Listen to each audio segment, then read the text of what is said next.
Salut tout le monde et bienvenue à l'Informel. Aujourd'hui, je reçois Stephanie Harvey qui est une joueuse professionnelle de jeux vidéo et qui a gagné 5 championnats mondiaux au jeu Counter-Strike. Elle a aussi été conceptrice de jeux et a aidé les jeunes filles à faire leur place dans le domaine. Aujourd'hui, elle est très active sur les médias sociaux et donne des conférences afin de mieux informer les gens sur cet univers de plus en plus grandissant.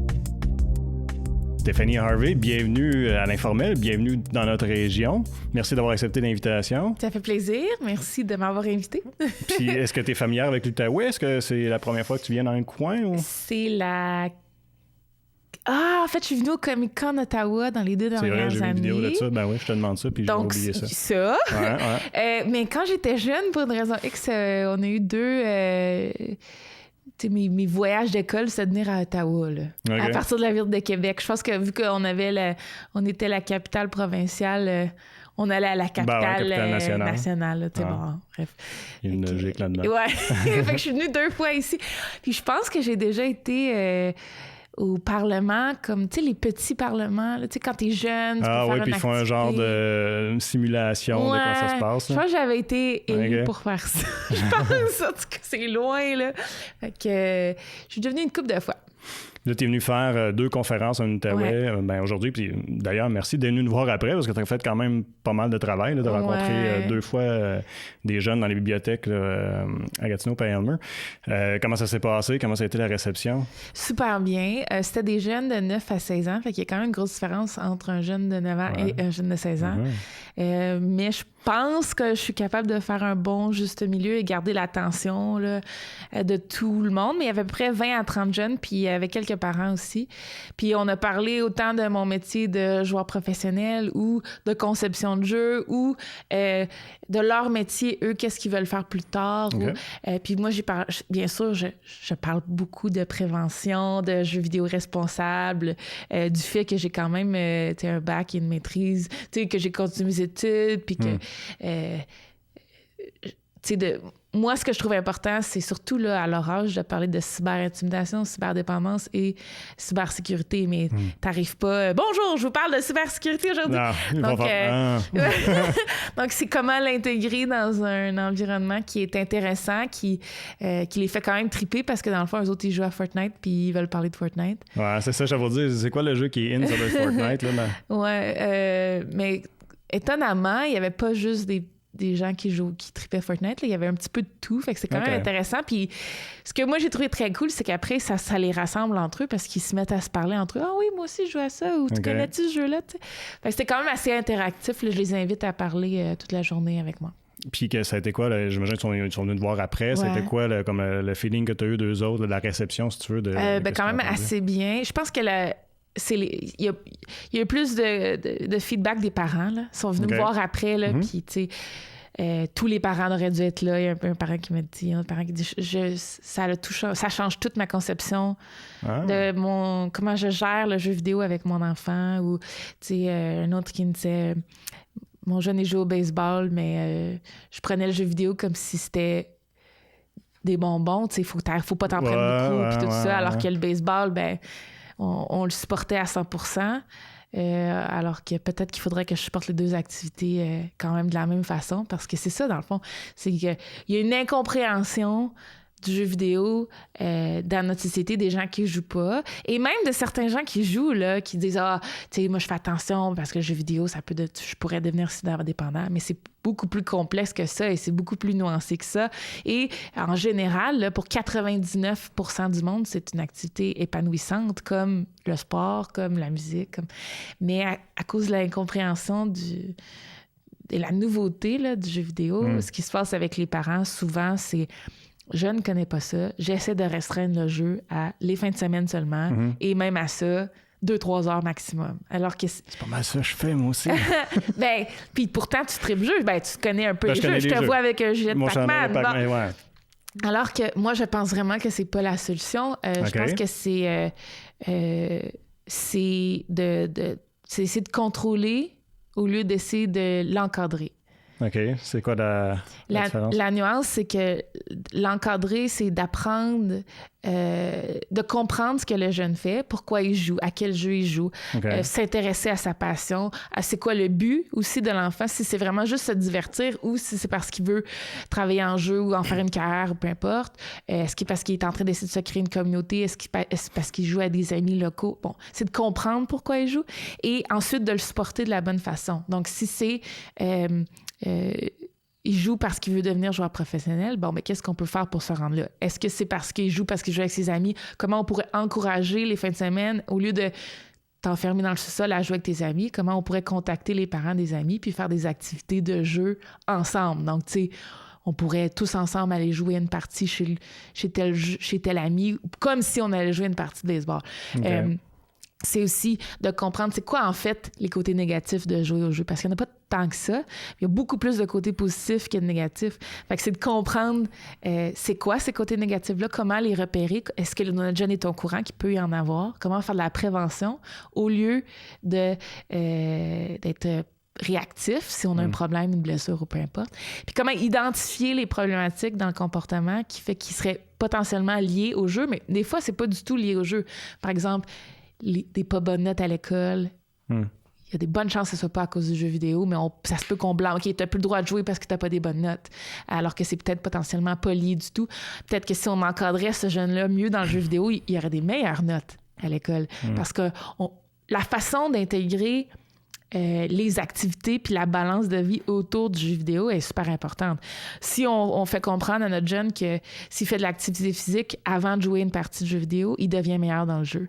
Si on lui fait comprendre que quand il joue, c'est pas juste de jouer qui compte, mais c'est d'optimiser son temps de jeu s'il veut devenir bon. Par exemple, de regarder d'autres joueurs professionnels, d'analyser ses parties, d'en parler avec un coach qui potentiellement pourrait être le parent, de qu'est-ce qu'il aurait pu faire mieux dans le jeu.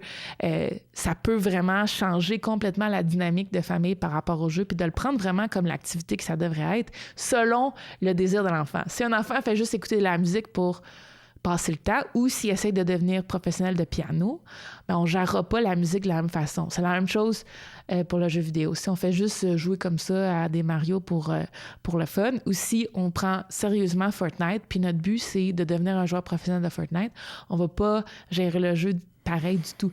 Puis je pense que c'est ça qu'il y a beaucoup de gens qui comprennent pas, que s'intéresser à l'activité, c'est pas juste de dire OK, ben nous on va jouer 1 heure par jour maximum, ou on jouera pas la semaine, on joue juste la fin de semaine, parce que l'enfant, lui, pendant la semaine, il pense encore au jeu, il veut encore continuer. Là, ça devient ça le distrait beaucoup plus que si on l'encadre bien. Si on le supporte dans ça, comme si c'était un joueur de hockey ou quelqu'un qui fait de la peinture. Puis c'est l'encadrement autour du jeu qui est non existant, qui n'existe pas du tout. Il y a pratiquement pas d'encadrement, puis pour moi, ça devrait commencer à l'âge de 6 ans. Ça devrait être là, dès le début, à 6 ans.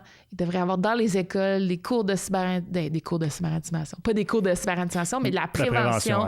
Cyberintimidation, cybersécurité, cyberdépendance, à savoir comment gérer ça. Peu importe, même si on ne joue pas à des jeux vidéo, là, juste les médias sociaux. Ouais, c'est tellement présent, oui. Comment qu'on gère notre image sur Internet, comment on parle aux autres sur Internet, tout ça. Puis même juste de jeux vidéo, il y a 62% des Canadiens qui se considèrent joueurs de jeux vidéo. 62%, c'est énorme. Et la moyenne d'âge est de 32 ans.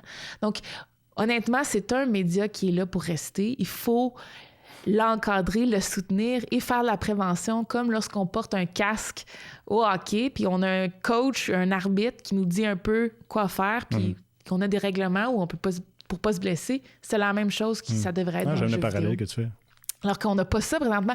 On n'a pas d'arbitre, on n'a pas de casque, on n'a pas de coach, on n'a personne qui nous dit quoi faire. Donc, oui, c'est normal que si un jeune, ou si quelqu'un, là, pas nécessairement un jeune, si quelqu'un joue 48 heures sans rien faire, il peut voire même mourir de suite, là, sans manger, sans boire. Donc, mais honnêtement, c'est complètement irresponsable de faire ça. Ouais. Mais c'est pas le jeu le problème, c'est l'utilisateur, c'est ce qui se passe derrière le problème. C'est comme si le problème c'était autre chose, le symptôme qu'on voit c'est OK, ben il est dépendant au jeu, mais le problème est peut-être ailleurs. Exact. Fait que la plupart du temps, le jeu est un échappatoire comme un autre de dépendance. Puis selon les stats, il y aurait 1 à 5 % des jeunes qui pourraient tomber ou qui sont accros.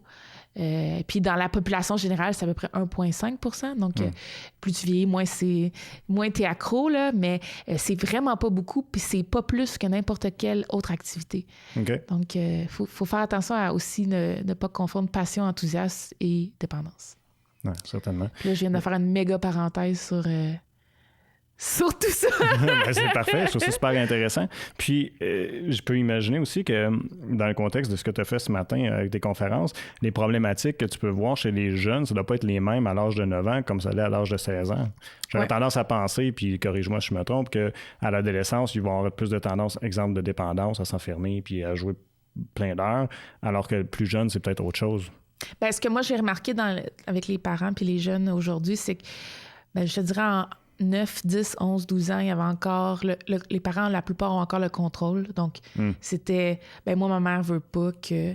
Ou, même les parents disaient, moi, je veux pas justement que mon fils, il joue la semaine, mais la fin de semaine, on trouve des compromis.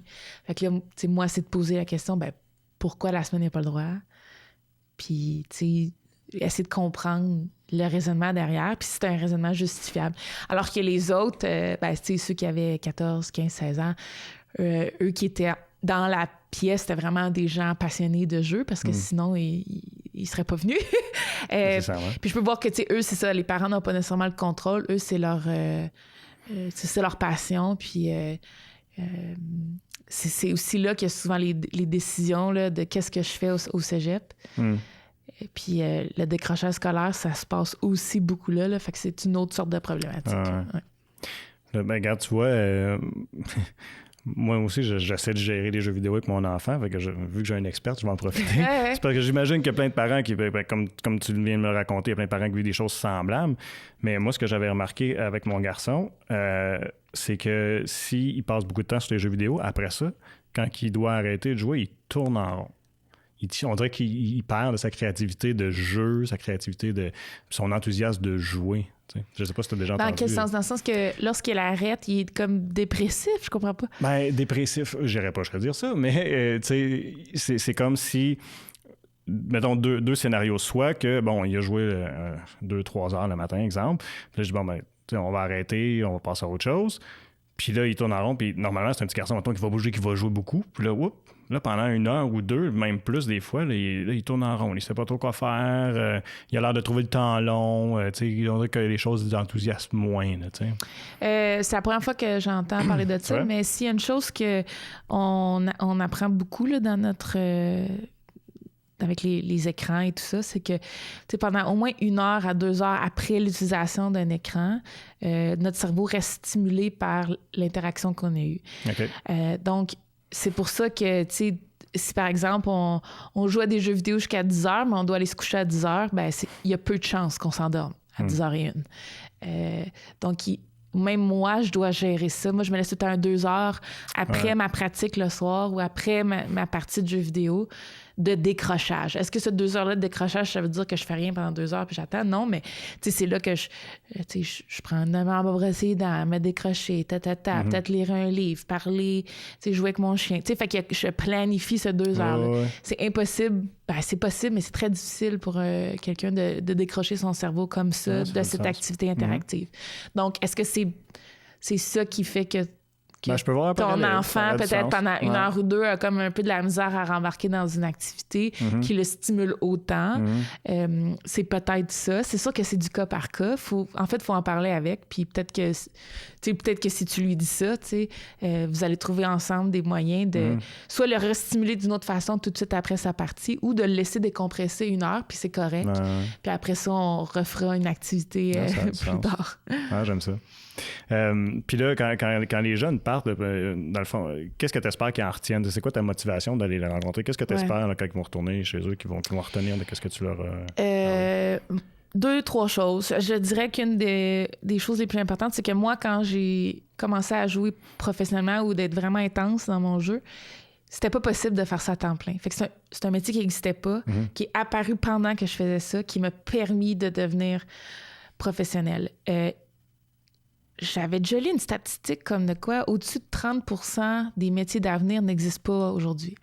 Donc, moi, ce que je veux que les jeunes retiennent, c'est peu importe c'est quoi leur passion, là, si ça fait peu de sens pour la plupart du monde, ça veut pas dire que c'est pas pertinent pour eux. Non seulement ils peuvent potentiellement être des visionnaires, mais sinon, s'investir dans une passion, c'est toujours payant. Peu importe la passion. Puis si c'est les jeux vidéo, le meilleur moyen de le faire, c'est d'avoir des alliés. Puis les meilleurs alliés possibles, c'est sa famille, ses parents. Donc, au lieu d'amener les jeux vidéo en situation de conflit et de confrontation, moi, je veux jouer, vous, je voulais pas jouer, tout le monde joue. Ça crée vraiment une confrontation immédiate. C'est d'essayer d'ouvrir la communication et de faire comprendre maman, papa ou papa, maman, peu importe qui s'occupe de vous, des jeunes, de les faire comprendre que si tes gardiens, c'est tes alliés, tu vas pouvoir avancer plus loin. Comme si ils doivent venir te porter à l'aréna tous les dimanches, le samedi matin. Mais sans eux, c'est pas mal plus compliqué de te rendre à ta pratique de hockey. C'est la même chose dans le jeu vidéo. Sans soutien, sans mes parents, je serais pas aujourd'hui en train d'en parler. Parce que mes parents, ça a été non seulement mes fans numéro 1, là, mais mes supporters numéro 1. Ça a été eux qui ont tout changé, qui ont vraiment adapté notre vie familiale en fonction de mon jeu vidéo, que ce soit les soupers, à l'heure qu'on soupait, comment qu'on gérait les conflits. Ça avait tout le temps rapport de est-ce que ça m'aide dans le jeu? Oui. Est-ce que ça nuit à mes autres activités? Il y a des sacrifices à faire.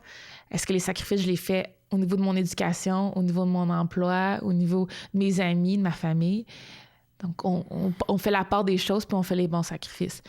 Fait que ça, c'était un de mes points. Puis le deuxième point, c'est que si on a un but, il faut travailler fort, même si c'est dans le jeu vidéo. C'est pas parce qu'on joue, puis on joue 10 heures par jour, que c'est efficace, puis que ça devient pas du travail. À un moment donné, c'est important de jouer efficacement. C'est important de jouer efficacement puis d'optimiser son temps parce qu'on a 24 heures dans une journée. Fait que si on sait que d'aller faire 10 minutes de vélo, ça va nous rendre meilleurs dans le jeu, comme si on avait joué 3 heures, mais finalement, on en joue juste 30 minutes. Bien, on fait notre 10 minutes de vélo, on joue 30 minutes, puis c'est comme si on avait pratiqué 3 heures normales. Tu sais, c'est des petits détails comme ça qu'on doit apprendre, puis on doit trouver ce qui marche pour nous. La visualisation, c'est très fort dans le jeu vidéo. Donc, c'est pas parce que... Tu sais, des fois, écouter un professionnel 20 minutes, ça va être plus fort que de pratiquer 5 heures. On va apprendre plus. Okay. On va trouver des trucs. Donc, il y a beaucoup de façons d'optimiser son temps de jeu pour pouvoir continuer à faire nos autres activités et d'être efficace dans notre progression. Mais ça veut dire qu'il faut travailler fort. Ça, quand on regarde un professionnel jouer, quand on étudie nos propres parties, quand on analyse des stratégies, quand on apprend des stratégies, ça, c'est pas juste du jeu. C'est tout ce qui est autour, qui est beaucoup plus complexe. Quand on fait des étirements, quand on se couche puis on dort 8-9 heures par jour pour que ça nous rende meilleurs dans le jeu. Tu sais, il y a beaucoup de autour qui est important. Puis, mais ce qui ont tout le point en commun, c'est le travail. La discipline puis le travail. De là, l'importance d'avoir des gens justement pour éduquer les joueurs, j'imagine, parce que là, comme avec tout ce que tu me dis, c'est beaucoup de choses. Puis dans le fond, pour revenir à ton point de tantôt, il n'y a pas de coach, il n'y a pas d'entraîneur. Ça commence dans le niveau professionnel. Okay. Au niveau amateur, il y a quelques programmes sport-études qui se positionnent un peu partout au pays, dont beaucoup au Québec. Il y a la première école secondaire, je pense, qui a eu son e-sport-études, son jeu vidéo-études à Québec qui vient de commencer. Au cégep, ça commence tranquillement aussi à devenir une discipline de club, là, un peu comme les autres activités. À l'université aussi. Mais ils ont tous un point en commun, c'est que les coachs commencent. Ils sont pas nécessairement habitués. Et puis... comme je vous disais, moi, je trouve que ça aurait commencé à 6 ans, puis il n'y en a pas au primaire des coachs. Donc, il y a une éducation à se faire. Moi, je pense qu'au Québec, dans le sport amateur, les coachs sont une grosse raison du succès de nos athlètes. Puis je pense que la même chose doit arriver aux jeux vidéo pour vraiment soutenir la population. Quelque chose que j'imagine va se développer avec le temps. J'espère. Tu as été 5 fois championne au eSport World Cup, je pense, je le dis bien. Ouais. Au jeu Counter-Strike, c'était ton jeu là, que tu as développé là, les aptitudes. Pourquoi? Parce que là, pour ceux qui sont moins familiers, il y a plusieurs jeux que tu peux jouer dans ces disciplines-là. Là. Même les shooter games, là, j'ai vu, il y a Quake, puis il y a, qui est bien connu, puis aussi... on va m'échapper, là. Ben là, il est rendu Call of Duty, Call of Duty, c'est lui que je cherchais. Bon, c'est lui que je connais mieux. Là. Fait que pourquoi Counter-Strike? Bonne question. Moi, j'ai commencé à jouer à Counter-Strike en 2003.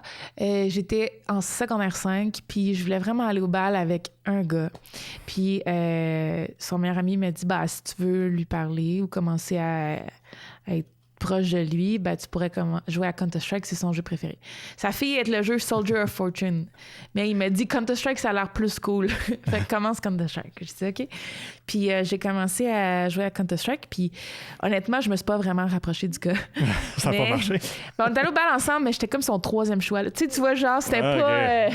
C'était pas un c'est plate un peu à entendre. On n'est même pas arrivés dans la même voiture. Tu vois, genre, je pense qu'on s'est. En tout cas, si on s'est parlé 4 fois dans la soirée, c'est bien beau. Fait que... Donc, au moins, t'en as retiré quelque chose de bon. T'es devenu gamer professionnel. Puis ça fait une bonne histoire. Ouais, c'est ça. C'est ça. J'ai jamais arrêté de jouer. Je me suis inscrit à mon petit café de jeux vidéo local. Puis j'allais là. C'est mon espèce de maison de jeunes. OK. Mais c'était pas une maison de jeunes, c'était un café de jeux vidéo. OK. Puis c'était là qu'on se retrouvait quasiment tous les jours avant, soit de rentrer à la maison ou de faire une activité ou, les vendredis, au lieu de flâner dans les rues ou d'aller au skatepark, ce que je faisais avant, j'allais au café de jeux vidéo, puis j'allais jouer une couple de parties en attendant que le monde se regroupe puis qu'on décide si on allait au cinéma, peu importe. Mais je faisais la même chose avant, mais dans un skatepark. Donc, c'est comme si c'est devenu mon espèce de...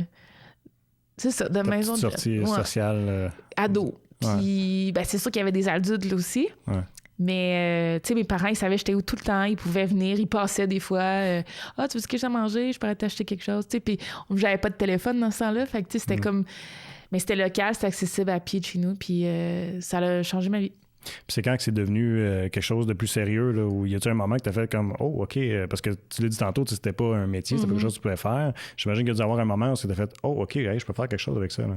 Ouais, j'ai toujours joué à des jeux vidéo, là, fait que c'est pas le premier jeu que j'avais joué. Mais c'est quoi ton premier jeu? Excuse. Mario 3. Ah, avec Mario 3, ça, c'est-tu le SNES? La NES. OK. Ouais, fait que moi, je suis née en 86, la NES est sortie en 85. Je l'ai eu peut-être en 89, là, 90. Okay. Fait que ça a été Mario 3, puis là, j'en ai fait pas mal là, depuis. Mais j'ai eu après Mario 1, 2, puis bon, mais tu sais, j'ai comme joué rétroactivement. Donc, il y avait des compétitions. Non, il n'y a pas de problème. Il y avait des compétitions, déjà un peu de ce jeu-là. Il y en avait déjà international, mais moi, j'écoutais pas ça, là. Je connaissais pas ça. Puis c'est pas comme si tu fais allumer RDS puis les écouter dans ce temps-là. On écoutait ça à la radio, là. La radio par Internet. Fait que c'était déjà très compliqué, là. Il fallait que tu connaisses comment te connecter. C'était pas un clic, là, comme aujourd'hui. Donc... j'étais pas encore à ce niveau-là. Moi, j'étais genre, il va y avoir un petit tournoi local au LAN où je suis, entre les 2 LAN de Québec. Puis, tu veux-tu venir regarder ça en fin de semaine? Fait que, moi, j'allais voir ça. Puis, petit à petit, je me suis mis avec la gang de eux, parcourir le Québec dans les petits tournois. Puis, là, j'avais 17 ans, j'ai eu 18 ans. Fait que, c'était moins pire, je dirais. Tu veux-tu monter à Montréal 2 jours dans un tournoi? Tu sais, bon. Je commençais à avoir plus de air lousse avec ma famille pour faire ce genre de choses-là. Puis, à un moment donné, j'ai fait un tournoi et il y avait des filles qui m'ont demandé de jouer avec elles. En fait, moi, je jouais pas dans les tournois. Là. Je les regardais. Là. Okay. Je me considérais pas assez bonne. J'étais trop gênée. Okay. Puis ces filles-là, ils ont dit, on fait une équipe ensemble. Ça serait cool. Puis là, je fais OK. Fait que j'ai commencé à jouer avec elles par Internet.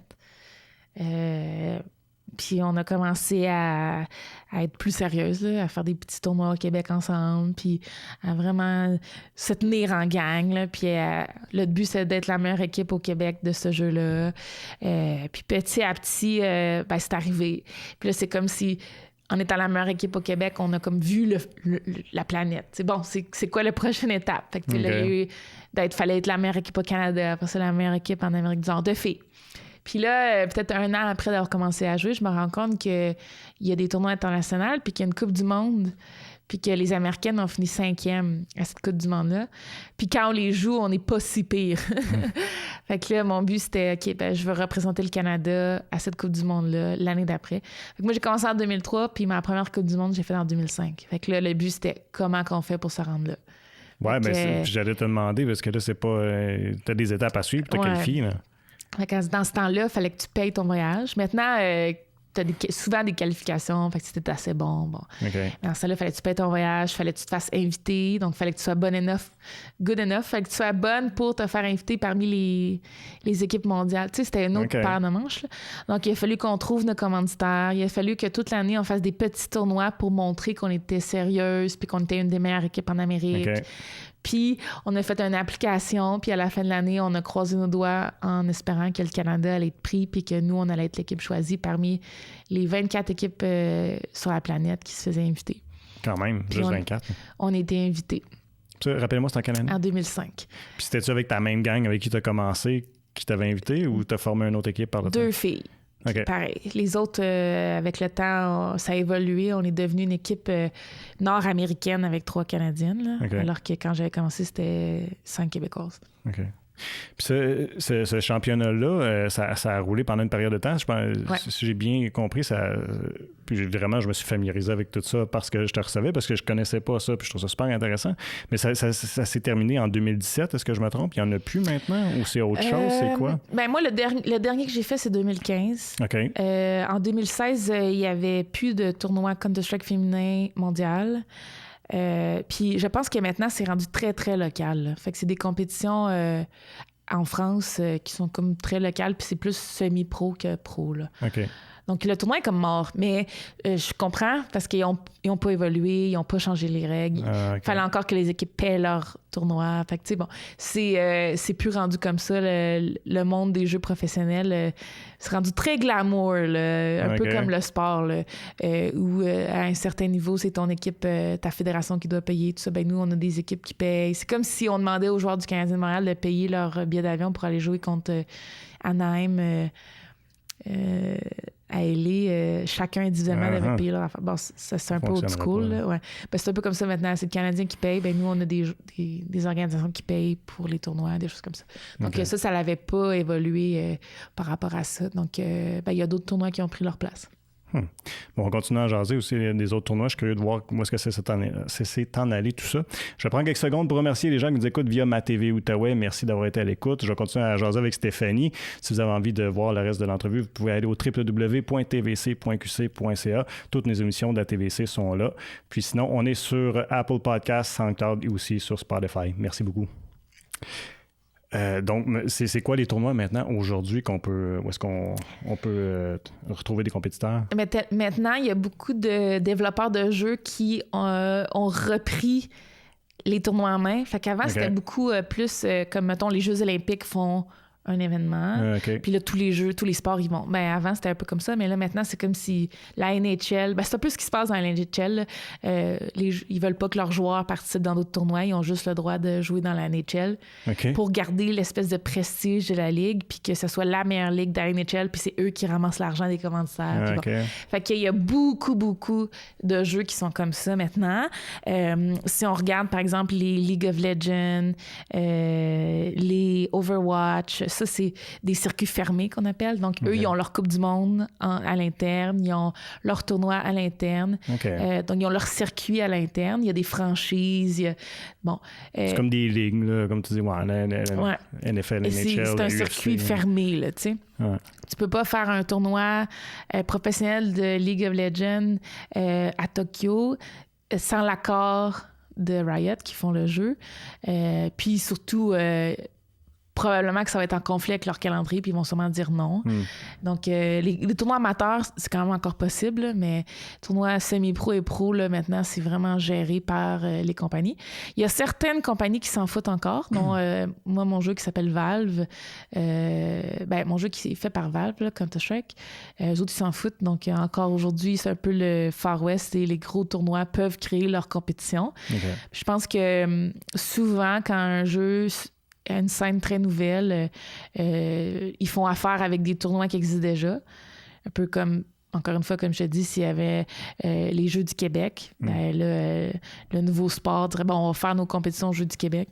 Mais avec le temps, quand la scène se développe, il y a de plus en plus d'argent, c'est là que souvent, soit ils deviennent indépendants puis ils essaient de ramener l'argent dans la compagnie, ou ils s'en foutent un peu puis ça reste avec les Jeux du Québec. Okay. Donc, il y a comme deux types là, je dirais, de compétition. Ouais, de façon de voir ça. Ouais.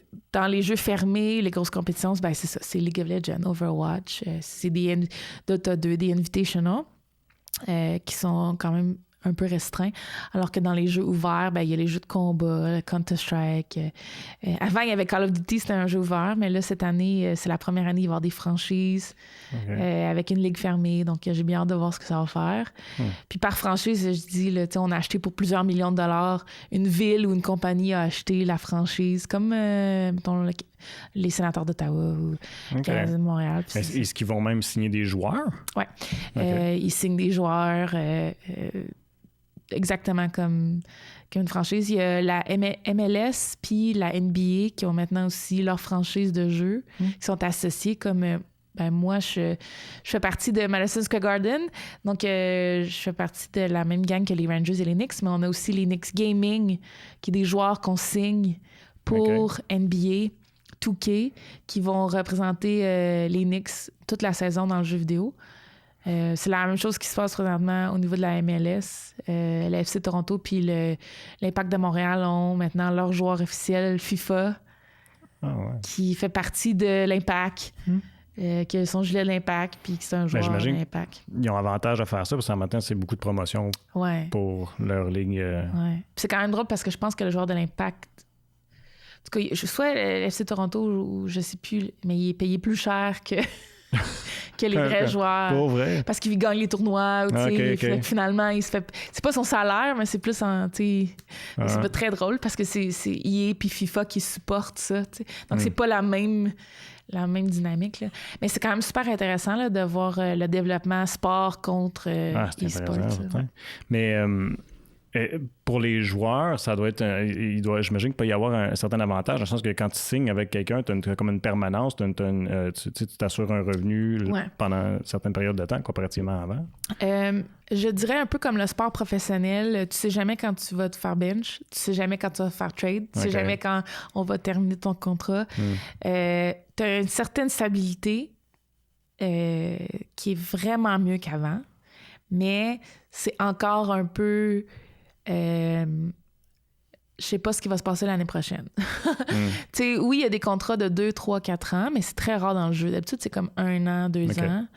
Donc, puis il faut quand même que tes performances soient là.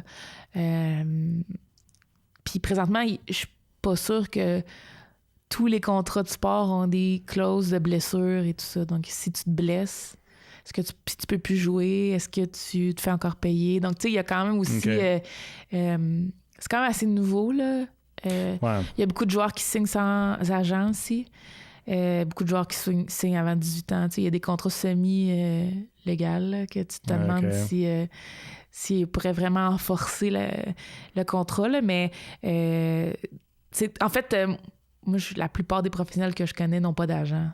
Ce que je trouve aberrant. C'est encore tout nouveau, là, j'imagine. C'est tellement un nouveau marché que les agents sont probablement pas rendus là non plus. Là. Puis les équipes aussi sont pas nécessairement très professionnelles. Fait que des fois, les contrats sont un peu de croche.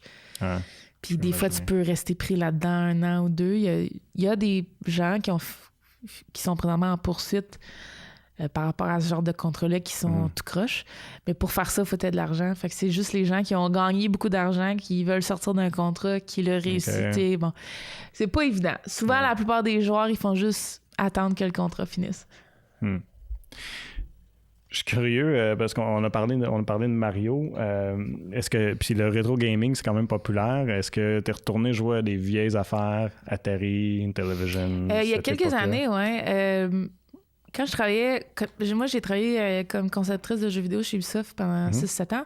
Puis quand j'étais dans ma passe vraiment intense conception de jeux vidéo, je suis quand même collectionneuse là, comme personne, que ce soit dans le jeu ou en dehors du jeu. Donc je me suis mis à tout acheter les vieilles affaires que j'avais pas. Fait que j'ai acheté une télévision, je pense. Je l'avais pas. Ma première console chez nous qu'il y a eu, c'était une télévision. Ouais, mais je l'ai jamais branchée. Mais je pense qu'elle fonctionne. Mais je l'ai acheté avec plein de jeux, Plein de jeux. J'ai acheté une Atari puis plein de jeux Atari.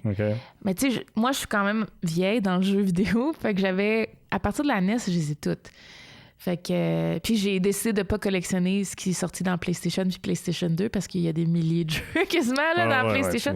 Fait que puis je suis pas tant collectionneuse, je vais pas aller faire les brocantes ou pour essayer de trouver les jeux, mais quand j'étais chez Ubi, si on avait des petites annonces à l'interne là, puis j'étais pas la seule collectionnée, fait que quand il y avait quelque chose qui passait, souvent je l'achetais là. Donc, j'ai joué beaucoup à Atari sur les nouvelles télé, puis je trouve ça vraiment beau.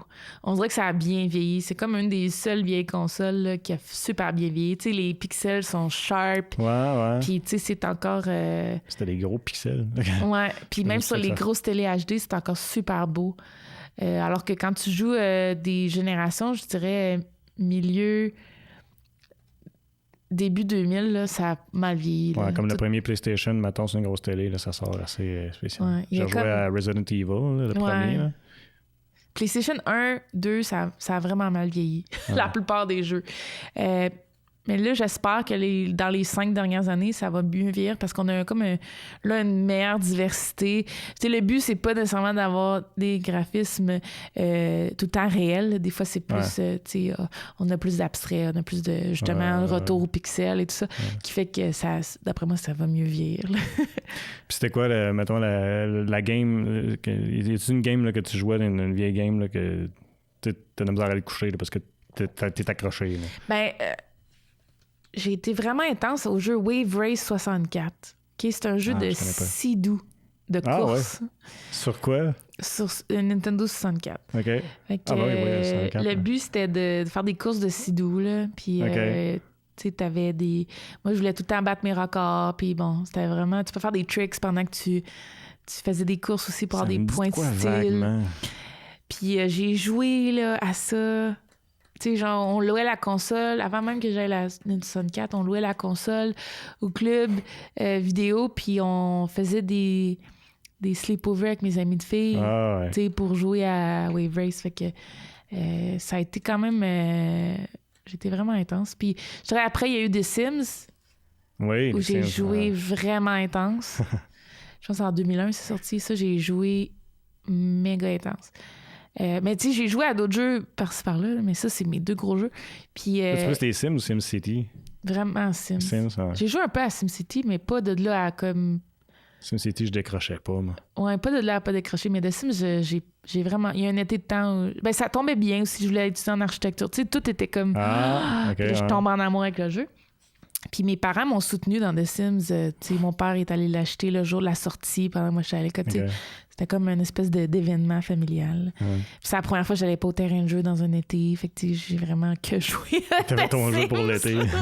T'es trop jeune pour travailler, mais t'es trop bien pour aller au terrain de jeu. Là. Tu sais, cette année-là, là, ça arrive comme une fois dans la vie où t'as pas de responsabilité pendant 3 mois. Là.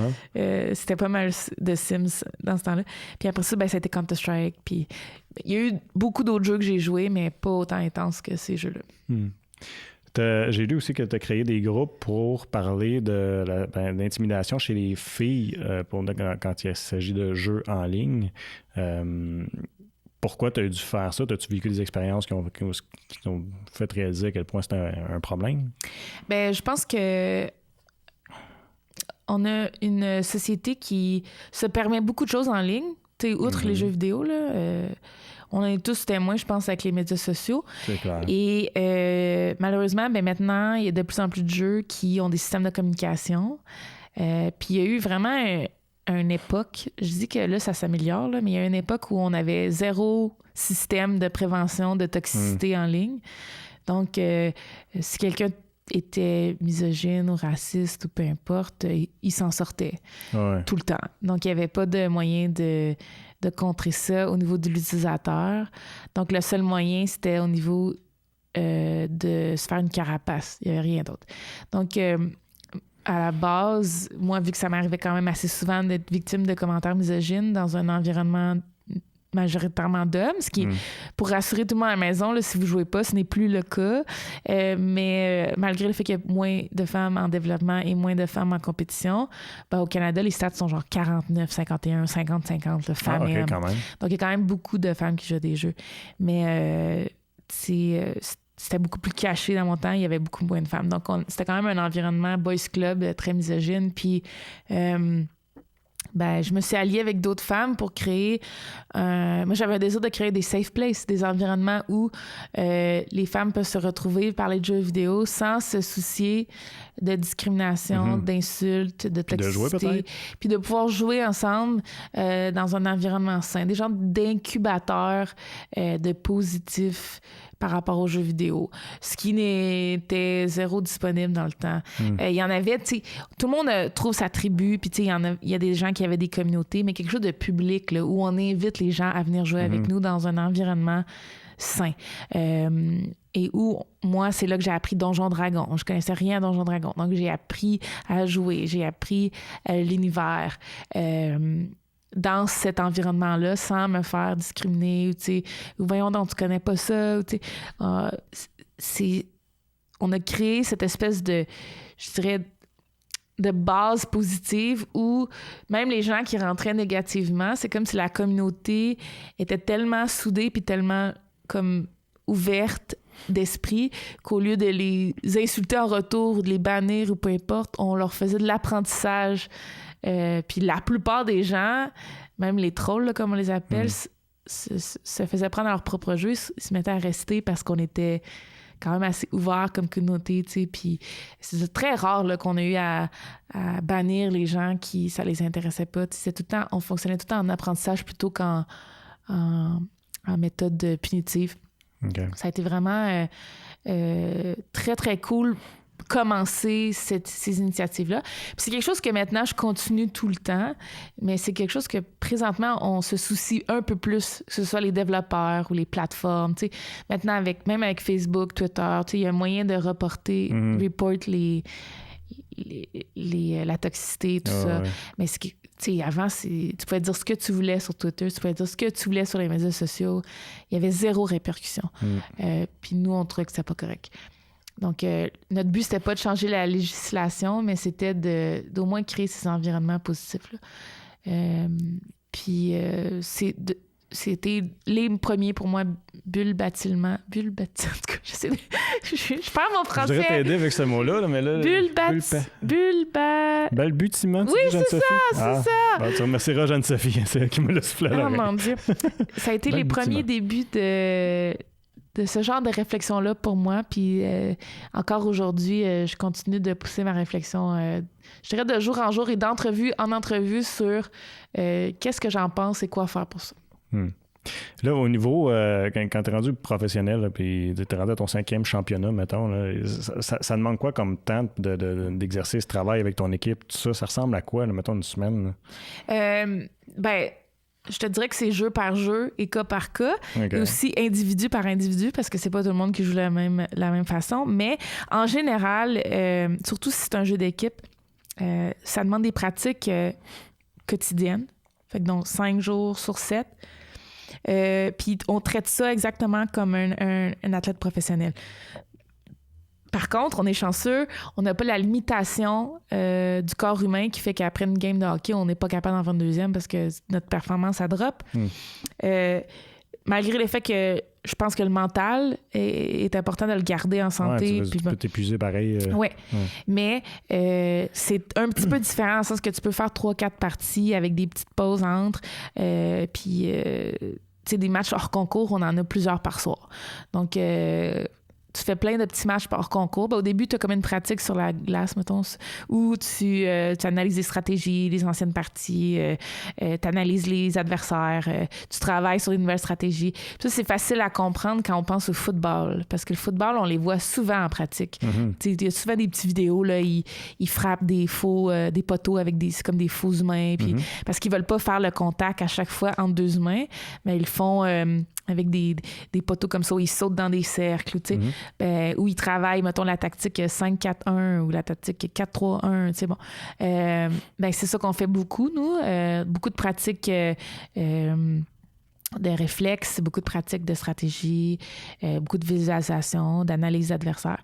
Puis après ça, on a nos petites parties hors concours et entre chaque partie, tu fais une période de débrief là, où tu parles de la partie, qu'est-ce que tu aurais pu apporter, ou tu prends des notes puis tu dis « Ah, ça, je me souvenais plus comment faire ça, je me suis perdu dans cette stratégie-là, peu importe. » Puis souvent, là, avec le jeu vidéo, ce qui est très cool, tu pars des ligues en ligne, fait que tu pars des matchs officiels le soir aussi la semaine. Fait que souvent, on a un match officiel ou on a une qualification pour un tournoi ou on a un événement spécial. Puis ça, je dirais que tout ça, c'est à peu près 6-7 heures par jour, mettons. T'as la pratique personnelle qui rentre dans le 6-7 heures aussi. Donc, techniquement, moi, j'étais capable d'avoir une job à temps plein puis faire ça le soir. Mais il n'y avait pas grand temps libre, tu sais. Donc, le jour où ça a commencé à être encore plus sérieux, là, tu fais des choix, tu sais. Mais moi, je voulais continuer à aller au gym, je voulais continuer, tu sais, comme là, présentement, je veux un chien, tu sais. Donc, c'est des sacrifices que travailler à temps plein, puis après ça, être joueur professionnel à temps plein, c'est trop. Donc, il faut que tu décides, là. Puis moi, je fais ça à temps plein depuis 2015. J'ai regardé une couple de tes parties, puis moi, je trouve ça très drôle. Moi, je suis assez nul, là. Mais tu sais, la précision, quand tu te promènes dans une map, tu te promènes, puis la précision avec laquelle tu travailles, je trouvais ça... J'en revenais pas. Là. C'était rapide. C'est comme tu fais un coin, paf, qu'il est mort, puis ça va super vite. Je me demandais, est-ce que vous étudiez les maps? Est-ce que vous savez un peu est-ce que ça fait partie de la préparation, de savoir... ta carte, OK, qu'est-ce qui est où, sont où les cachettes, où est-ce que tes adversaires se cachent et tout ça? Donc, dans le Counter-Strike, il y a environ 7 cartes qui sont jouées compétitivement. Okay. Donc, il y en a beaucoup plus là, dans la communauté. Mais nous, on a vraiment 7 cartes spécifiques qui sont jouées. Et puis, un apprentissage, la carte, que juste en jouant, là, tu l'apprends. Mais il y a un travail qui se fait dans la carte quasiment au quotidien. Donc, au quotidien, à chaque jour, on s'installe dans la carte avec l'équipe, puis on regarde les angles.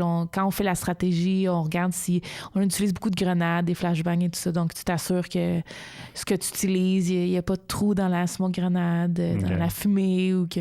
Bon, il y a énormément d'apprentissage comme ça, puis apprentissage d'angle. Si je me mets comme ça, est-ce que tu vois mon épaule, tu sais? Donc, il y a énormément de travail hors jeu.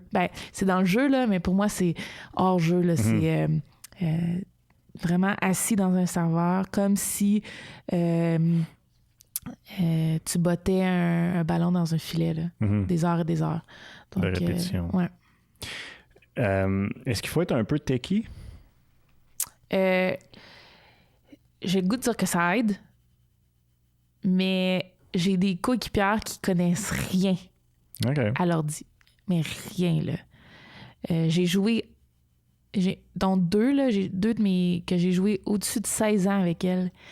Et... ils connaissent rien, là. Outre YouTube puis Counter-Strike, ils sont, il y a rien d'autre, là. Fait que dès qu'il y a un problème d'ordi...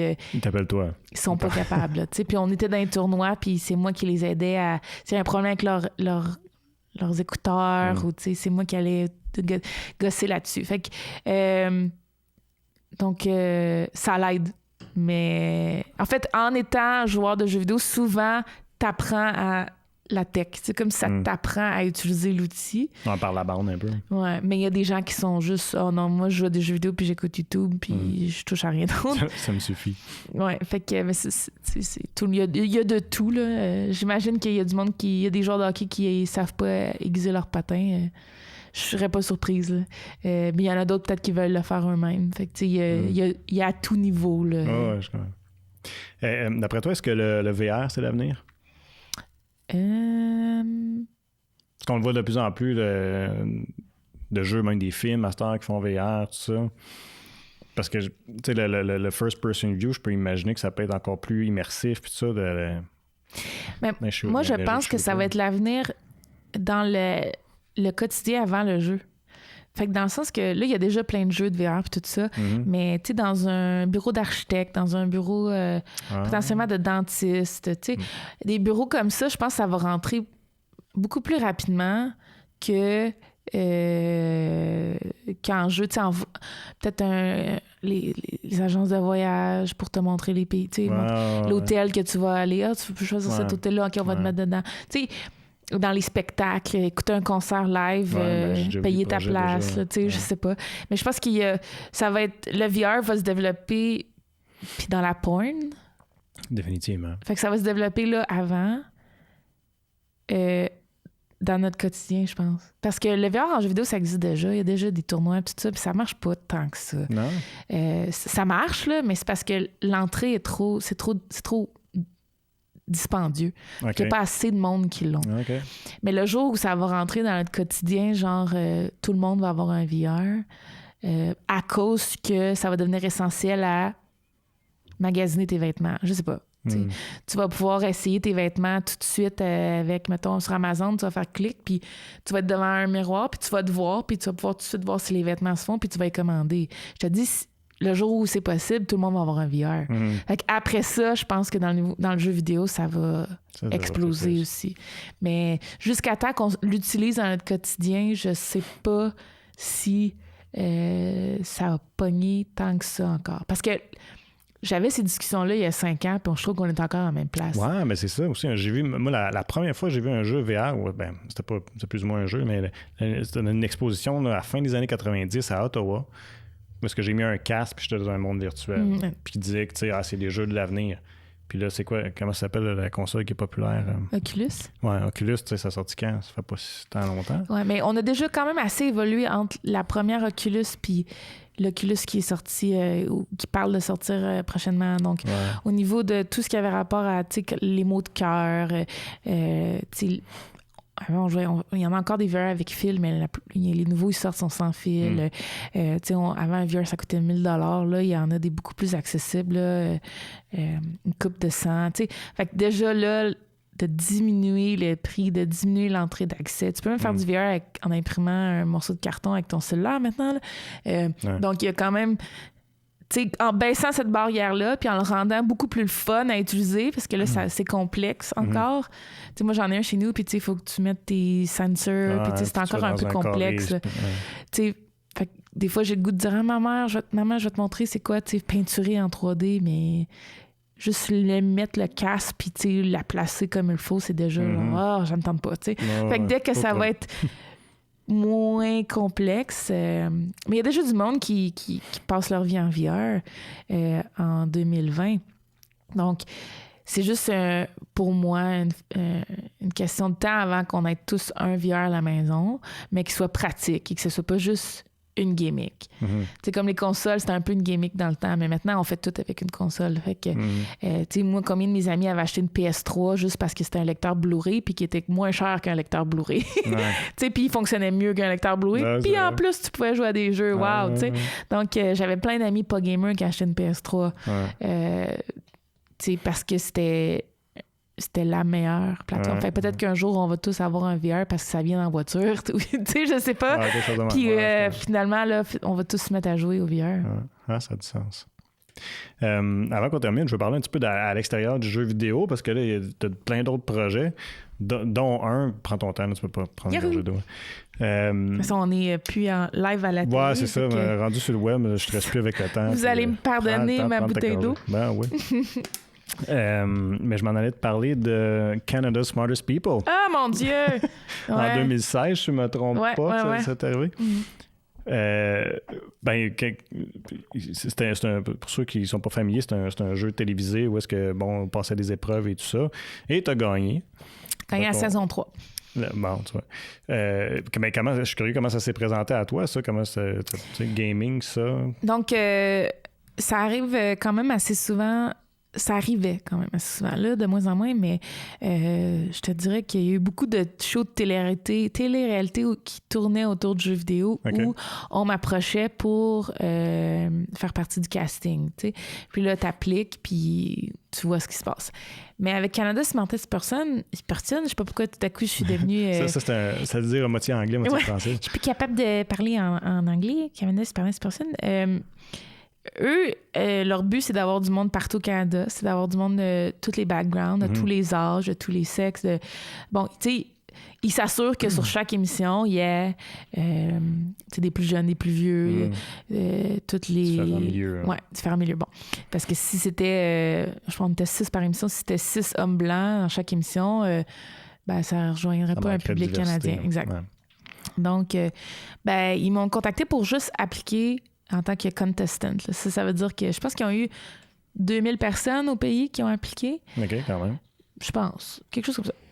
Puis, après ça, ils font un premier screening et papier. Après ça, ils font un test d'intelligence. Après ça, ils font une entrevue pour la télé. Bon. Puis, moi, ils m'avaient contacté parce que sûrement je fitais une bonne case là, qui était francophone, jeune, fille, jeux vidéo. Tu sais, ça devait tout remplir ces coches-là. Puis, j'ai tout passé, le test d'intelligence, tout, puis j'ai été choisie parmi les derniers, je pense, 30. Puis j'ai été comme sélectionnée dans les tops, là. Donc, moi, j'avais un horaire complètement fou. Dans le mois de leur tournage. Complètement fou que j'avais genre 2 jours de disponible. Puis 2 jours pas collés, là. Et puis ils ont tout changé le tournage pour que ce soit les 2 jours qui fitteraient avec mes épisodes. Si je gagnais cet épisode-là, je m'en rendais à l'autre.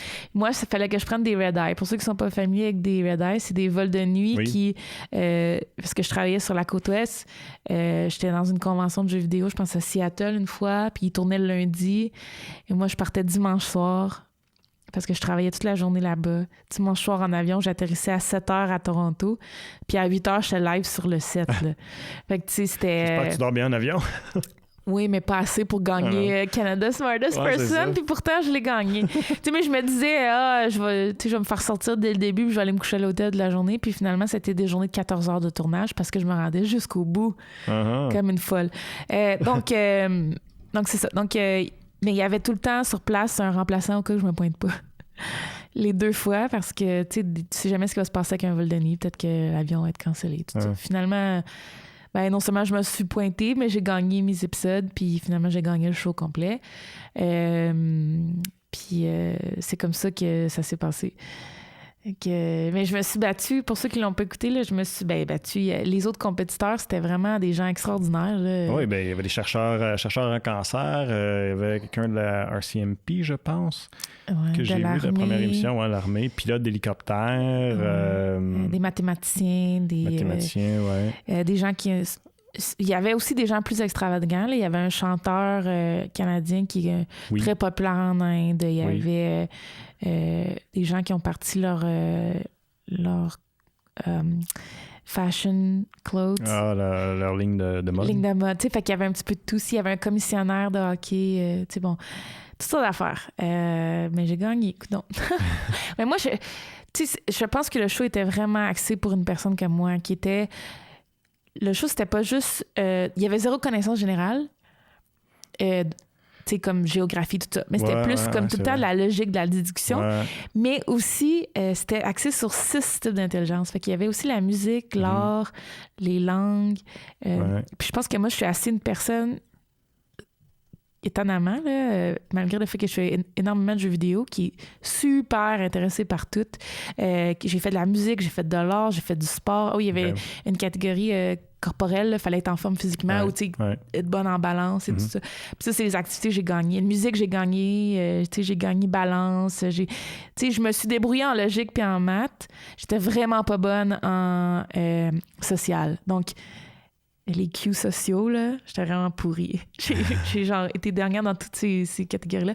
Mais toutes les autres catégories, j'ai quand même été très forte. Des catégories, des fois, que je m'attendais pas du tout, là, tu sais. C'est ça, la musique, je pense que j'avais battu le chanteur. Parce que c'était reconnaître notes, des instruments, des tempos, des choses comme ça. Donc, étonnamment, j'étais très, très douée là-dedans. Donc, je pense que l'émission, j'ai été quand même très chanceuse que ça soit c'était comme très ouvert et non juste 1 + 1 égale. Donc, c'est ça. Puis tu mènes quand même... tu fais beaucoup de choses sur YouTube aussi. Je vais te donner un petit peu de temps pour parler un peu de ce qu'on peut retrouver sur ta chaîne YouTube. Tu es très active. D'ailleurs... j'ai trouvé ça trippant. T'es allé voler avec les Snowbirds du Canada. Ouais. C'est une expérience assez spéciale. C'est complètement fou, ça. Ben, j'ai fait 2-3 affaires complètement fous avec l'armée cette année, en 2019. Fait que c'est l'année passée. Dans le fond, on a fait une espèce de... Eux ont comme fait leur première campagne de médias sociaux avec quelqu'un qui n'était pas dans l'armée. OK. Puis moi, c'est la première fois que je touchais à l'armée. Là. Fait que c'est drôle parce que ça faisait 16 ans que je jouais à Counter-Strike, mais j'ai jamais parlé à quelqu'un de l'armée ou j'avais jamais eu de contact. T'as jamais tenu un fusil, quoi. Ouais, parce que aux États-Unis, l'armée, c'est pas vu pareil comme au Canada. Aux États-Unis, l'armée est très proche de la population. Les gens les remercient dans la rue. On est fiers, il y a beaucoup de démonstrations. Alors qu'au Canada, c'est quand même caché. C'est très rare qu'on ait un contact immédiat avec l'armée ou qu'ils vont avoir un kiosque de recrutement. C'est pas... la fierté est différente. On sait qu'ils sont là, mais c'est plus comme... On sait qu'ils sont là en moment de détresse ou quand il y a les inondations ou là, ils s'en vont à Terre-Neuve pour la tempête. Ils sont là quand on en a besoin. On sait qu'à l'international aussi, ils sont très présents pour aider les pays et tout ça. Mais on n'est pas là à pavaner et à être fier de notre armée. Et c'est quelque chose que j'ai appris à aimer aux États-Unis parce qu'on en a une super belle ici. C'est une des meilleures armées au monde, puis on n'est pas au courant. Puis bref, je pense qu'on doit les célébrer parce qu'ils nous aident beaucoup plus qu'on pense. L'armée, c'est pas juste pour la guerre, c'est pour, surtout au Canada, beaucoup plus que ça. Justement, pour les grosses catastrophes, ils sont vraiment extraordinaires, ces gens-là. Bref. Donc, j'ai eu mes premiers contacts avec eux et on a commencé très violemment avec les Snowbirds. Ils m'ont dit, tu veux-tu faire un tour en Snowbird? Puis, au départ, je suis comme, c'est sûr, je vais faire ça, c'est complètement fou. Ça arrive vraiment très rarement. Là. Eux, ils prennent des civils pratiquement jamais. Là. Je pense qu'ils prennent une dizaine de civils par année, max. Là, on était 5 dans mon vol, puis ils le font 2 fois par année. Puis... dans le fond, je suis toute seule avec mon pilote. Là. Puis ça a duré 1 heure. Puis on est en formation snowbird. Là, fait qu'on fait des affaires snowbird. Là. C'est pas juste comme un vol de snowbird. OK, c'est pas juste une petite ride douce. Là. Vous avez fait des acrobaties puis tout? Ouais, on a fait... mais moi, j'ai pas été capable. Mais tu sais, je voyais, mettons, les autres spinner autour, mais moi, je suis pas capable. J'ai été à 2G... À 3G, j'arrêtais pas de vomir. Ça a pas été compliqué, là. Mais il y a d'autres avions à côté de moi. Eux, ils ont fait des flips et tout, puis ils sont allés à 5G. Mais moi, à 2.5, 3G, j'ai vomi beaucoup. Fait qu'on n'a pas fait de pirouette. C'est long, là, un vol de 1 heure de snowbird. Là. Je peux comprendre, surtout si t'étais malade. C'est vraiment difficile. Mais c'est extraordinaire parce qu'on a... T'es comme... Tu sais, quand t'es dans un avion puis tu regardes un hublot, tu le sens, l'avion. Quand t'es dans un snowbird, le vent passe au travers. Tu sais, t'es dehors, là. Puis c'est 360. Fait que la vue est spectaculaire. Fait que on est allé jusqu'au Mont-Tremblant, puis on est revenu, puis on a fait le tour de l'île à Montréal. Fait que, tu sais, on est passé par le stade, on est passé par le centre-ville. Puis, tu sais, tout le monde m'en parlait après. « Hey, je t'ai vu passer en haut de l'île. » Puis, tu sais, parce que c'est rare que les snowbirds font le tour de l'île. Tout le monde y remarque quand ils se prennent. Elle m'a dit que la pilote, c'est une femme en plus avec qui j'étais, puis elle a dit que c'était la première fois depuis des années qu'elle passait devant Montréal. Donc, c'est vraiment, vraiment en haut de la ville, pas juste atterrir à Saint-Hubert. Donc, c'est très, très cool. Bref, on a fait ça. Puis, on a fait aussi un saut en parachute avec les Skyhawk. Puis ça aussi, c'est pas un saut en parachute normal. Là. C'est un saut en parachute de... Eux, ils en font plus souvent là, avec des civils. Là. Mais, tu sais, c'est... T'sais, on t'embarque, OK, on embarque l'avion, on met ton truc, OK, let's go. T'sais, c'est un peu trop casual. Là. Les snowbirds, c'était vraiment intense. Il a fallu que je suive un cours parce que t'as pas le droit de prendre un véhicule avec des sièges éjectables au Canada sans une formation. Okay. Donc, il a fallu que je fasse ma formation. Bon. Mais les Skyhawks, ça, c'était OK, ce saut-là, tu fais, OK, c'est bon, OK, viens-t'en, on part. Puis, tu sais, j'étais dans l'avion, puis on allait sauter dans 2 minutes, puis j'étais comme, mais qu'est-ce qui se passe? Tu sais, j'avais comme pas compris encore, puis tu sais, là, OK, go, on saute, puis là, j'étais en bas, là, tu sais, c'était n'importe quoi. C'était ton premier saut en parachute ever, en plus? Puis c'était à la baie au Saguenay, et c'était, encore une fois, un paysage complètement spectaculaire. On était dans la baie, puis c'était le matin, dans le lever du soleil, c'était indescriptible, extraordinaire. Je me suis jamais autant sentie libre de ma vie et apaisée et sans problème, et la vie est belle. Je recommande à tout le monde de faire un saut en parachute. C'est drôle. Moi, j'en ai jamais fait. Là, puis il me semble que c'est tellement pas ce qui serait dans ma tête. Ce serait plus comme panique jusqu'à temps que le parachute ouvre. Ben, le parachute ouvre vraiment vite. OK. Fait que c'est une fois qu'il ouvre que là, c'est ce que je veux dire, que c'est comme ça qu'on se sent. C'est ce qu'on m'a dit aussi, que c'est là que tu... Ah, OK, là, tu peux plus apprécier. Ouais. Nous autres, on a fait une chute de 1 minute, ce qui, je pense, est très long pour une chute libre en parachute. Parce qu'on est parachute spéciaux, parce qu'on est allé plus haut, parce qu'il y a plein d'affaires. Là. Puis tout le long de ma chute libre, mes lunettes étaient mal installées parce que, comme je vous ai dit, on a quasiment mis ça, puis OK, let's go. Je perdais mes lunettes. Mais là, si tu perds tes lunettes, puis t'ouvres, ben là, c'est froid, tu te mets à pleurer, puis c'est vraiment désagréable. Fait que je tenais mes lunettes avec une main, puis tu le vois dans mon vidéo. Là. J'ai essayé d'être cool, mais je suis pas cool pour tout. Puis, c'est ça. Fait que là, c'est un parachute. Puis la dernière activité qu'on a faite, on a fait 2, mais ça a été 2 jours d'entraînement en combat urbain, comme les Special Ops de l'armée font. Fait que ce qu'on m'a dit, c'est que la plupart des gens de l'armée n'ont pas ce genre de training-là parce que c'est vraiment du combat urbain spécialisé. Donc, il faut vraiment... dans le fond, j'ai fait les cours en même temps que les soldats qui ont fait l'espèce de cours avec moi. Eux, ils avaient commencé le training comme 4 jours avant. Ils l'avaient jamais fait avant. Puis c'est des soldats qui étaient dans l'armée depuis plusieurs années. Là. Donc, c'était vraiment... Ils m'ont fait comme 1 semaine où il y avait une équipe qui préparait mon training de 2 jours de close... de combat urbain. Puis moi, pendant 2 jours, je me suis fait entraîner en combat urbain. Et c'était complètement fou. C'était tellement difficile et exigeant et épuisant et mentalement difficile parce que tu répètes over and over. Tu rentres dans une pièce, il faut que tu sois alerte, tu as des cibles, puis on a des armes à blanc. Fait que c'est des vraies armes. Fait qu'on m'a appris à utiliser les armes, on m'a appris... Puis ça, tout ce qu'ils m'ont appris au niveau de l'équipe puis de... comment que ça devient tes frères, là, les gens avec qui tu vas au combat. Oui, parce que ta vie compte. T'as quasiment ta vie entre leurs mains. C'est ça. Puis tout selon ta position dans l'avancement de l'équipe, t'as un rôle qui change. Puis, c'était pareil dans le jeu. La seule différence dans le jeu, c'est que t'as une autre chance. Ouais, c'est ça. Dans la vraie vie, t'en as pas, mais c'est vraiment, vraiment, vraiment, vraiment intéressant. J'ai adoré ça. C'est comme si ça donnait un purpose à ma vie. Tu sais, quand souvent, on se demande tout le temps, c'est quoi le purpose, c'est quoi le but. Bon. Mais là, en faisant ça, c'est comme, OK, tu sais, il y a des gens qui font ça pour nous protéger, pour aller sauver des gens ou pour... Puis c'est super intéressant, là.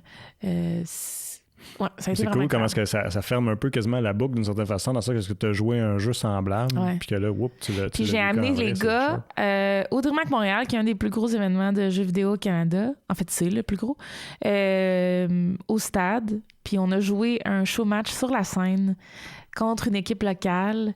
Puis c'était moi qui les coachais. Puis, tu sais, on a comme fait la même chose dans le jeu. OK, avec les gars d'armée? Avec les gars de l'armée qui m'ont montré à faire ça dans la vraie vie. Fait que pour eux, tu sais, ils m'ont donné ce petit cadeau-là. Fait que moi, on leur a donné le petit cadeau de jouer sur le stage au DreamHack. Puis je pense qu'ils ont trippé. Cool. Là, je ne vais pas te garder plus longtemps parce que je sais que tu as beaucoup de routes à faire, mais j'aimerais ça te donner 2 minutes pour au moins parler de qu'est-ce que tu vas faire, ce que tu as commencé à faire avec RDS. Oui. Ah, c'est cool, ouais. En mode ton show. Avec RDS, RDS s'intéresse vraiment beaucoup aux jeux vidéo, veut s'impliquer. Depuis quelques années, ils ont lancé jeuxvideo.rds.ca, qui est le site dédié à ça. Il y a plein de journalistes, plein de belles articles. Je vous invite, si vous tripez jeux vidéo, à regarder le contenu. C'est pas juste du contenu, comme on dit, certains sites, ils peuvent voler le contenu anglophone puis juste le traduire. Non, il y a vraiment des articles originaux, des super, super belles choses. Puis, dans le fond, moi, j'avais le goût de faire une web-série, puis ils m'ont comme donné le feu vert. Puis moi, la web-série que je voulais faire, ça s'appelle Vie de pro. Donc, moi, je voulais rencontrer nos joueurs professionnels de jeux vidéo francophones au Québec/pays. Là, mais à date, on est resté au Québec.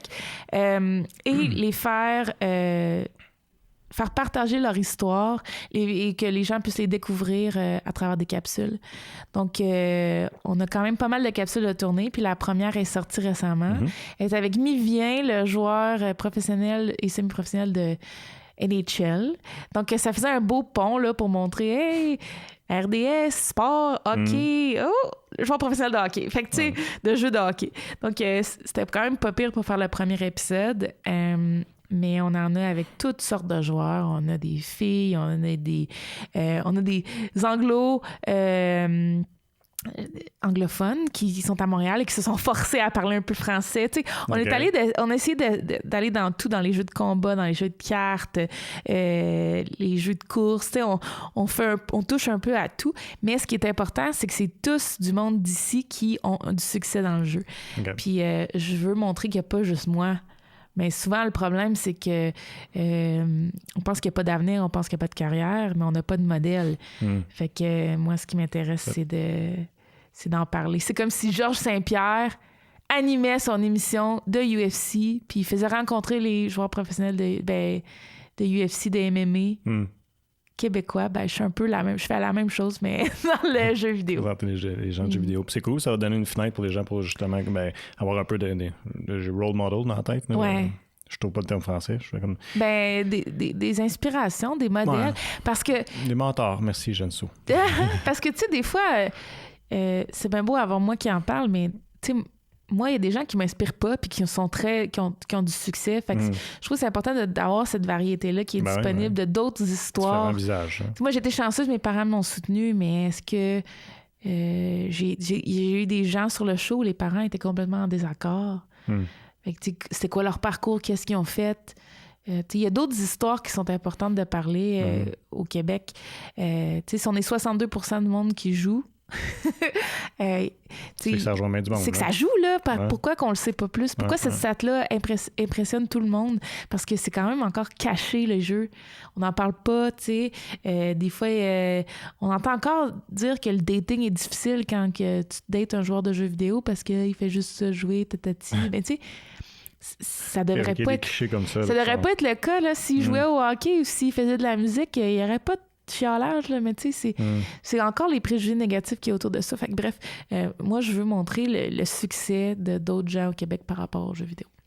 Ah, ben écoute, on va suivre ça. Je te souhaite un bon succès avec ta série. Merci. Merci beaucoup d'être venu nous voir. Merci de cette longue discussion. Oui, on a jasé longtemps, mais c'était le fun. J'aime ça.